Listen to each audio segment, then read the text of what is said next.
नमस्कार, आकाशवाणी से प्रस्तुत है समाचार प्रभात।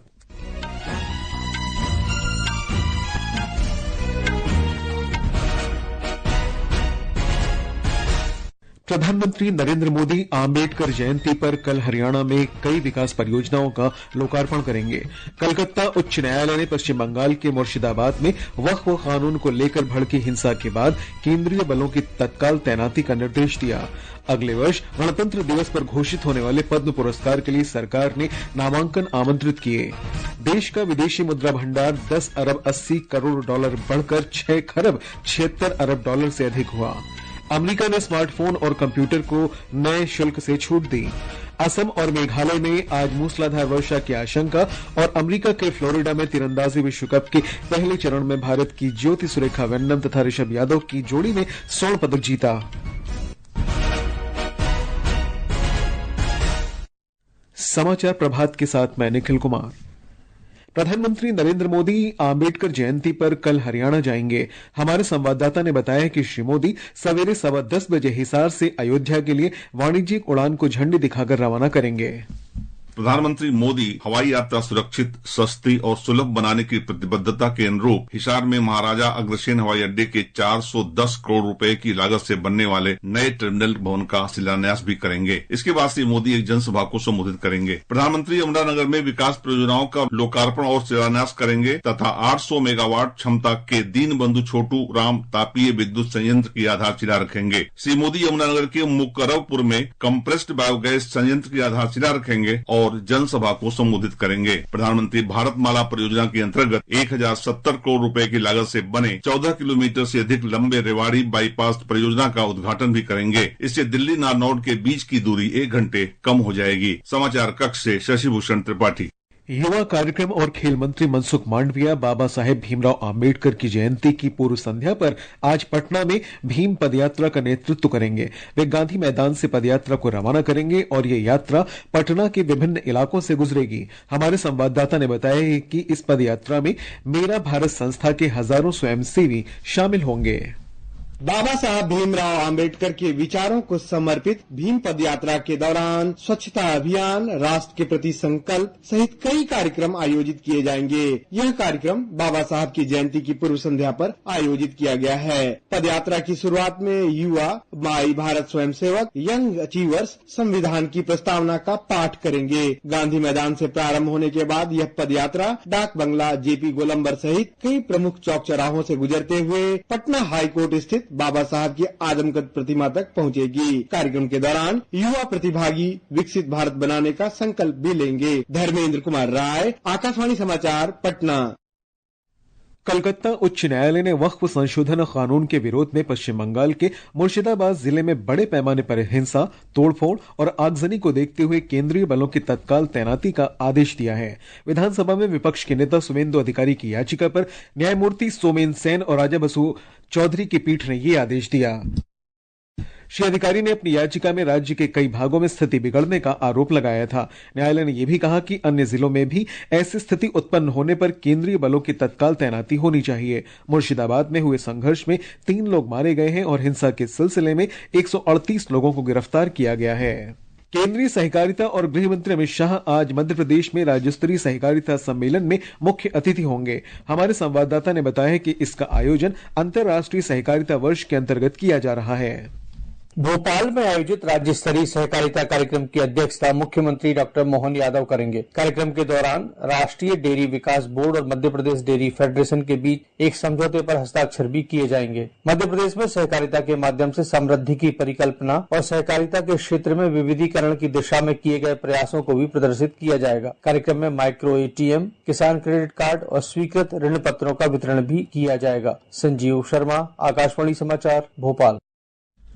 गृह मंत्री अमित शाह ने कहा है कि केंद्र और महाराष्ट्र सरकार छत्रपति शिवाजी महाराज के ऐतिहासिक रायगढ़ किले को देश के युवाओं के लिए प्रेरणा स्रोत के रूप में विकसित करने को प्रतिबद्ध है। गृह मंत्री ने महाराष्ट्र के रायगढ़ किले में कल छत्रपति शिवाजी महाराज की 345वीं पुण्यतिथि के अवसर पर श्रद्धांजलि अर्पित की। उन्होंने महाराष्ट्र के मुख्यमंत्री से कक्षा 7 से 12 तक के प्रत्येक विद्यार्थी को कम से कम एक बार इस पवित्र स्थल पर जाना सुनिश्चित करने का आग्रह किया, जिससे वे छत्रपति शिवाजी महाराज की विरासत और आदर्शों से जुड़ सकें। यहाँ जो भी आता है वो नई ऊर्जा, नई चेतना, नई प्रेरणा लेकर जाता है। मैं देश भर के युवाओं को कहना चाहता हूँ, हर युवा को यही प्रेरणा स्थल पर आकर प्रेरणा प्राप्त करनी चाहिए। राजस्थान सरकार ने केंद्र और राज्य सरकार की 25 योजनाओं को फ्लैगशिप कार्यक्रम घोषित किया है। इसके साथ ही अब इन योजनाओं की निगरानी सीधे मुख्यमंत्री कार्यालय करेगा और स्कीमों को लागू करने वाले विभागों को मासिक प्रगति रिपोर्ट देनी होगी। फ्लैगशिप योजनाओं के दायरे में जल जीवन मिशन भी शामिल है। पूर्व मुख्यमंत्री वसुंधरा राजे सिंधिया ने झालावाड़ जिले में इस योजना की धीमी प्रगति पर गहरा असंतोष व्यक्त किया था।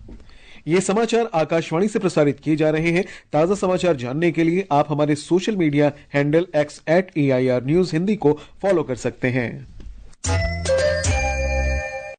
समाचार प्रभात में आपका फिर स्वागत है। भारत का विदेशी मुद्रा भंडार 4 अप्रैल को समाप्त सप्ताह में 10 अरब 80 करोड़ डॉलर बढ़कर 676 अरब डॉलर से अधिक हो गया है। रिजर्व बैंक के आंकड़ों के अनुसार पिछले सप्ताह विदेशी मुद्रा भंडार 9 अरब 7 करोड़ डॉलर से ज्यादा होकर 574 अरब डॉलर से अधिक हो गया था। देश का स्वर्ण भंडार 1 अरब 56 करोड़ डॉलर से अधिक बढ़कर 79 अरब 36 करोड़ डॉलर हो गया। अमेरिका ने स्मार्टफोन और कंप्यूटर आयात को नए शुल्क से मुक्त रखने की घोषणा की है। अमेरिकी सीमा शुल्क और सीमा सुरक्षा विभाग के अनुसार स्मार्टफोन और कंप्यूटर को राष्ट्रपति डोनाल्ड ट्रंप के अधिकांश देशों पर लगाए गए 10% शुल्क और चीन पर लगाए गए 145% शुल्क के दायरे से बाहर रखा जाएगा। इस छूट में सेमीकंडक्टर, सौर सेल और मेमोरी कार्ड सहित अन्य इलेक्ट्रॉनिक उपकरण शामिल हैं। अमेरिका ने कहा है कि ओमान की राजधानी मस्कट में ईरान के साथ हुई पहले दौर की वार्ता बहुत ही सकारात्मक और रचनात्मक रही। अमेरिका के राष्ट्रपति डोनाल्ड ट्रंप के विशेष दूत स्टीव विटकॉफ ने कल ईरान में विदेश मंत्री अब्बास अराक्ची के साथ बातचीत की। वार्ता की मेजबानी ओमान के विदेश मंत्री सईद बदर ने की थी। अगले वर्ष के पद्म पुरस्कारों के लिए 31 जुलाई तक नामांकन किए जा सकेंगे। नामांकन प्रक्रिया 15 मार्च से शुरू हुई थी। पद्म पुरस्कारों के लिए नामांकन और सिफारिशें केवल राष्ट्रीय पुरस्कार पोर्टल पर ही स्वीकार की जाएंगी। हमारे संवाददाता ने बताया कि चयनित पद्म पुरस्कार विजेताओं के नाम अगले वर्ष गणतंत्र दिवस पर घोषित किए जाएंगे। पद्म पुरस्कार, पद्म विभूषण, पद्म भूषण और पद्मश्री देश के सर्वोच्च नागरिक सम्मानों में शामिल है। वर्ष 1954 में स्थापित ये पुरस्कार उल्लेखनीय कार्य को मान्यता देने के लिए प्रदान किए जाते हैं और कला, साहित्य एवं शिक्षा, खेल, चिकित्सा, समाज सेवा, विज्ञान एवं प्रौद्योगिकी, लोक कार्य, सिविल सेवा तथा व्यापार एवं उद्योग जैसे क्षेत्रों में विशिष्ट और असाधारण उपलब्धियों के लिए दिए जाते हैं। इन पुरस्कारों की घोषणा प्रतिवर्ष गणतंत्र दिवस के अवसर पर की जाती है। जाति, व्यवसाय, पद या लिंग के भेदभाव के बिना सभी व्यक्ति इन पुरस्कारों के लिए पात्र है। इच्छुक व्यक्ति पद्म पुरस्कारों के लिए राष्ट्रीय पुरस्कार पोर्टल awards.gov.in पर आवेदन कर सकते हैं। आकाशवाणी समाचार के लिए आदर्श, दिल्ली। पंजाब में आज बैसाखी का त्योहार हर्षोल्लास के साथ मनाया जा रहा है। ये पर्व धार्मिक, सांस्कृतिक और ऐतिहासिक दृष्टि से बहुत महत्वपूर्ण है। इसी दिन खालसा पंथ की स्थापना हुई थी। हमारे संवाददाता ने बताया कि बैसाखी से ही किसान फसलों की कटाई शुरू करते हैं। आज के ही दिन दशम गुरु श्री गुरु गोविंद सिंह जी ने वर्ष 1699 में आनंदपुर साहिब स्थित गुरुद्वारा तख्त श्री केसगढ़ साहिब में खालसा पंथ की स्थापना की थी। वाह वाह गोविंद सिंह आपे गुर चेला, आपे गुर चेला। देश विदेश से बड़ी संख्या में श्रद्धालु सुबह से ही यहाँ और अमृतसर स्थित श्री हरमंदिर साहिब के साथ ही अन्य गुरुद्वारों में नतमस्तक हो रहे हैं और पवित्र गुरबानी कीर्तन श्रवण कर रहे हैं।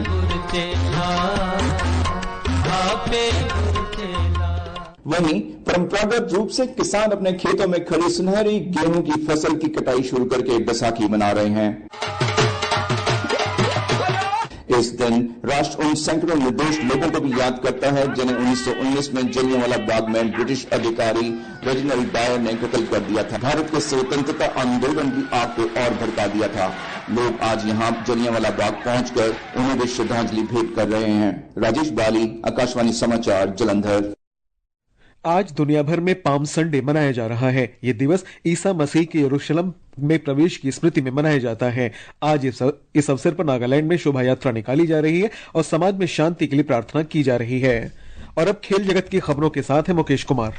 अमेरिका की फ्लोरिडा में तीरंदाजी विश्व कप के पहले चरण के कंपाउंड मिक्स टीम स्पर्धा में भारत के ऋषभ यादव और ज्योति सुरेखा वेन्नम की जोड़ी ने स्वर्ण पदक जीत लिया है। भारतीय जोड़ी ने कल रात रोमांचक मुकाबले में चीनी ताइपे के हुआंग जाओ और चेन ची लुन की जोड़ी को हराकर खिताब जीता। इधर मोहन बागान सुपर जायंट्स ने इंडियन सुपर लीग फुटबॉल का खिताब जीत लिया है। कोलकाता में कल हुए फाइनल में मोहन बागान ने बेंगलुरु को 2-1 से हराया। मोहन बागान सुपर जायंट्स ने दूसरी बार ये खिताब जीता है। इस बीच बिहार के राजगीर में 1 जून से 10 जून तक महिला कबड्डी विश्व कप खेला जाएगा। विश्व कप में 14 टीम भाग लेंगी। बिहार दूसरी बार महिला कबड्डी विश्व कप का आयोजन करेगा। और हैदराबाद में कल इंडियन प्रीमियर लीग क्रिकेट में सनराइजर्स हैदराबाद ने पंजाब किंग्स को 8 विकेट से हरा दिया। सनराइजर्स की पंजाब के खिलाफ ये 9वीं जीत थी। प्रतियोगिता में आज जयपुर में दोपहर बाद 3:30 बजे राजस्थान रॉयल्स का मुकाबला रॉयल चैलेंजर्स बेंगलुरु से होगा। दिल्ली में शाम 7:30 बजे दिल्ली कैपिटल्स का मुकाबला मुंबई इंडियंस से होगा। मौसम विभाग ने आज असम और मेघालय में तेज बारिश का अनुमान व्यक्त किया है। ब्यौरा हमारे संवाददाता से। मौसम विभाग ने दक्षिण आंतरिक कर्नाटक, तमिलनाडु, पुडुचेरी, कराईकाल, तटीय और उत्तरी आंतरिक कर्नाटक में बिजली के साथ गरज और बारिश होने की संभावना व्यक्त की है। वहीं झारखंड, बिहार, मध्य प्रदेश और उत्तर प्रदेश में भी यही मौसम रहेगा।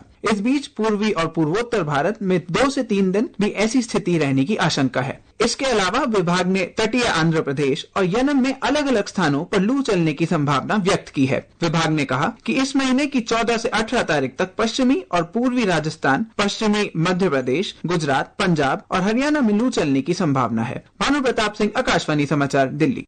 और अब समाचार पत्रों की सुर्खियों के साथ है फरहत नाज। धन्यवाद निखिल। अखबारों ने आज अलग अलग समाचारों को प्रमुखता दी है। दैनिक भास्कर और राष्ट्रीय सहारा ने सर्वोच्च न्यायालय के हवाले से लिखा है, विधेयकों पर हाँ या ना 3 माह में तय करें राष्ट्रपति।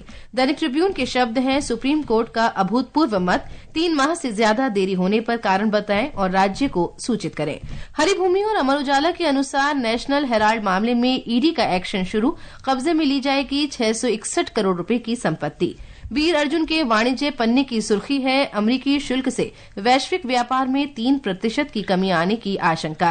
राजस्थान पत्रिका ने खास खबर दी है, बंदूक छोड़ी तो बदला जीवन, पूर्व नक्सली कर रहे हैं पशुपालन, खेती, किसानी और पढ़ाई लिखाई। देशबंधु और जनसत्ता की सुर्खी है, सुखबीर सिंह बादल फिर बने शिरोमणि अकाली दल के अध्यक्ष। वहीं नवभारत टाइम्स लिखता है, बजरंग बली के भक्ति रंग में डूबी दिल्ली, जय हनुमान के जयकारों से गूंजे मंदिर। पत्र ने मुख्यमंत्री रेखा गुप्ता के हवाले से लिखा है, दिल्ली में झुग्गियों और लेबर एरिया के पास लगेंगी अटल कैंटीन। हरिभूमि के खेल पन्ने की खबर है, पंकज आडवाणी ने WBL विश्व मैच प्ले बिलियर्ड्स चैंपियनशिप में जीता रजत। और अंत में मुख्य समाचार एक बार फिर। प्रधानमंत्री नरेंद्र मोदी आम्बेडकर जयंती पर कल हरियाणा में कई विकास परियोजनाओं का लोकार्पण करेंगे। कलकत्ता उच्च न्यायालय ने पश्चिम बंगाल के मुर्शिदाबाद में वक्फ कानून को लेकर भड़की हिंसा के बाद केंद्रीय बलों की तत्काल तैनाती का निर्देश दिया। अगले वर्ष गणतंत्र दिवस पर घोषित होने वाले पद्म पुरस्कार के लिए सरकार ने नामांकन आमंत्रित किए। देश का विदेशी मुद्रा भंडार 10 अरब 80 करोड़ डॉलर बढ़कर 6 खरब 76 अरब डॉलर से अधिक हुआ। अमेरिका ने स्मार्टफोन और कंप्यूटर को नए शुल्क से छूट दी और असम और मेघालय में आज मूसलाधार वर्षा की आशंका। इसके साथ ही समाचार प्रभात का ये अंक समाप्त हुआ। नमस्कार।